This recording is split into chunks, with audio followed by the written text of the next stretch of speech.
Metre ऊंचे एक भवन के शिखर से एक केबल टावर के शिखर का उन्नयन कोण 60 डिग्री है। यानी कि देखो, एक तरफ केबल टावर और एक तरफ भवन। हाँ, तो जमीन ये रहा, ठीक है, इधर केबल टावर हो जाएगा और इधर ले लेते हैं भवन। भवन की ऊंचाई छोटा होगा, है ना, भवन छोटा लेना है और टावर ऊंचा लेना है, ठीक है। स्केल का प्रयोग करना है, ठीक है। और ये चाहे तो वो भवन हो या केबल टावर, है ना, वो हमेशा 90 डिग्री पर होता है। कितने पर? 90 डिग्री पर, ये याद रखना है, ठीक है। चलो देखते हैं अभी क्या बोला गया है। 7 मीटर ऊंचे एक भवन, यानी कि ये जो भवन है इसकी ऊंचाई बता दिया गया है कि ये 7 मीटर है। कितना है जी? 7 मीटर है। उसके बाद 7 मीटर ऊंचे एक भवन के शिखर से, यानी कि यहां से, ठीक है, शिखर ये पाद बिंदु होता है जो जमीन को छूता है, जो हिस्सा जमीन को छूता है उसको पाद बिंदु कहते हैं, और ये शिखर सबसे ऊंची चोटी है ना, इसको शिखर कहते हैं। तो भवन के शिखर से, यहां से एक केबल टावर के शिखर का उन्नयन कोण, यहां से यहां इसका उन्नयन कोण 60 डिग्री है। कितना डिग्री है? 60 डिग्री। समझ में आया कि नहीं बताओ?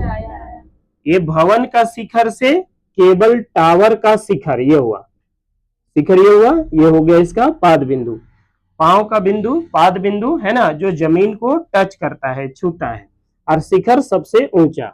चलो अब आगे बढ़ते हैं। तथा सेकंड स्टेटमेंट में है ना, दूसरा कथन क्या कह रहा है, देखो, तथा इसके पाद का अवनमन कोण 45 डिग्री है। यानी कि इसी बिंदु से, भवन के शिखर से केबल टावर के शिखर का उन्नयन कोण 60 डिग्री, और इसी से, है ना, इसके पाद का अवनमन कोण कितना? 45 डिग्री, ठीक है। अवनमन कोण बोला है, अवनमन कोण और उन्नयन कोण अभी हम क्लियर करते हैं। देखो ध्यान से सुनना। उन्नयन कोण होगा नीचे नीचे जो बनेगा, यहां पर स्केल का प्रयोग करना तुम लोग, है ना, और एक ही बार में खींचना लाइन, ऐसे ऐसे नहीं करते रहना, ठीक है। चलो ये देखो, यहां पर ये रहा, यहां से नीचे से देखो ऊपर जो कोण बन रहा है, तो है ना, नीचे से देखने से जो कोण बनेगा ये होगा उन्नयन कोण, और ऊपर से ऐसे झांक के देखोगे तो नीचे जो कोण बनेगा, है ना, नीचे देखने से जो कोण बन रहा है उसको कहते हैं अवनमन कोण।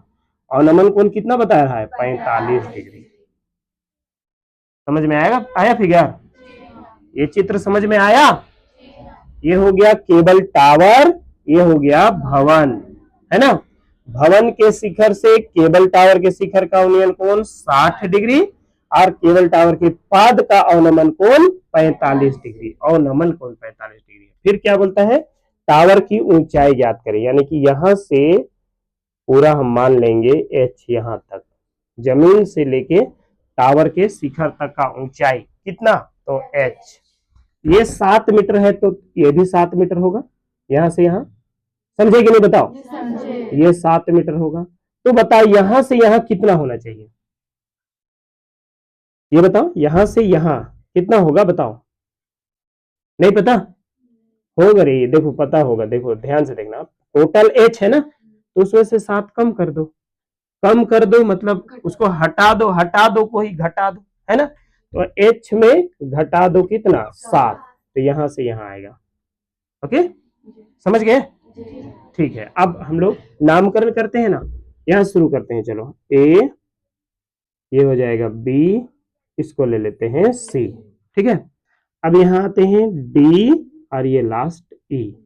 ए बी सी डी ई, चलेगा, है ना। यहां से भी कर सकते हैं ए बी सी डी ई, ठीक है।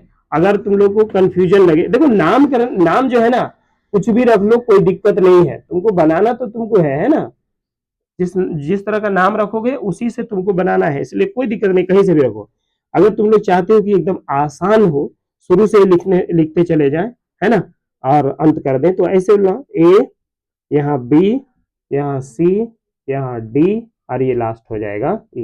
ये तो आसान हो जाएगा, होगा ना? बढ़े आगे। चलो अब हम लोग बनाते अभी तक आए हैं, अभी कौन सा नंबर बना रहे हैं? 12वां नंबर बना रहे हैं। हम लोग इससे पहले 11 नंबर तक क्वेश्चन बना चुके हैं।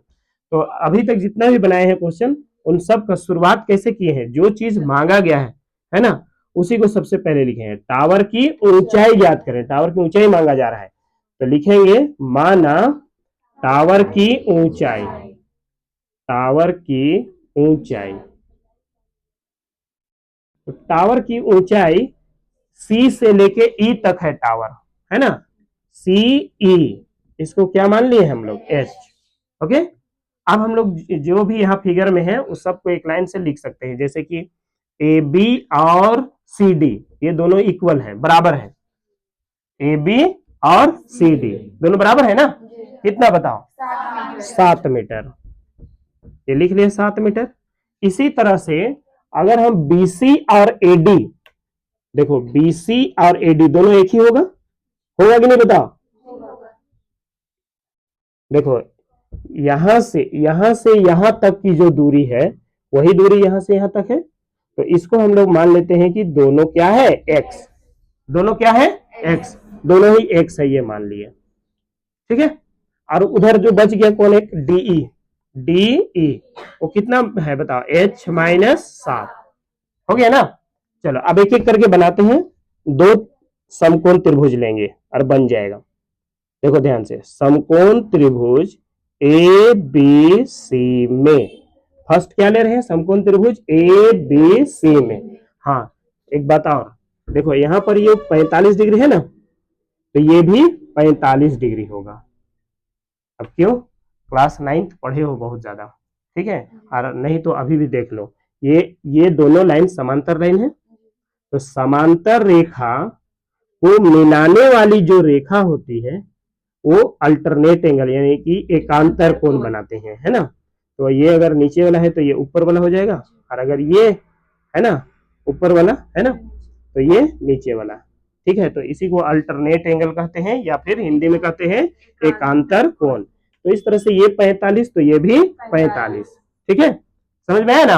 हाँ, तो अभी जो है ए बी सी, तो उसका न्यून कोण क्या मान के चलेंगे? 45 डिग्री। तो ये लेंगे tan 45।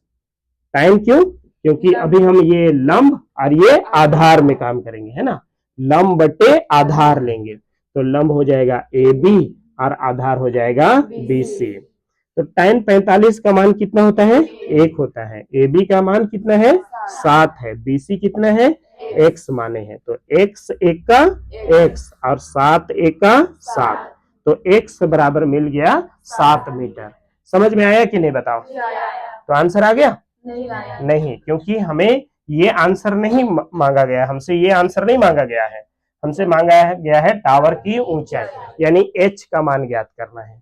तो अब आते हैं समकोण त्रिभुज, दूसरा समकोण त्रिभुज ना, कौन सा बताओ? समकोण त्रिभुज, त्रिभुज का नाम बताओ, क्या लेंगे? ए डी ई, ये वाला समकोण त्रिभुज में आएगा, है ना? ए डी ई, यहाँ 60 डिग्री लेंगे, है ना? और टाइम लेंगे तो यहाँ पर डीई बटे एडी होगा। क्या होगा? डीई बटे एडी। तो चलो बनाते हैं समकोण त्रिभुज ए डी ई में, है ना? समकोण त्रिभुज। अच्छा, यहाँ पर कोण बी 90 डिग्री था ना? कोण बी 90 डिग्री। यहाँ पे कौन सा कोण होगा? कोण डी। बट कोण डी ऊपर भी है, नीचे भी कोण दिख रहा है यहाँ पर, है ना? जब कहीं पर जैसे यहाँ पर कोण बी बोले तो सिर्फ एक ही कोण है, लेकिन कोण डी बोलने से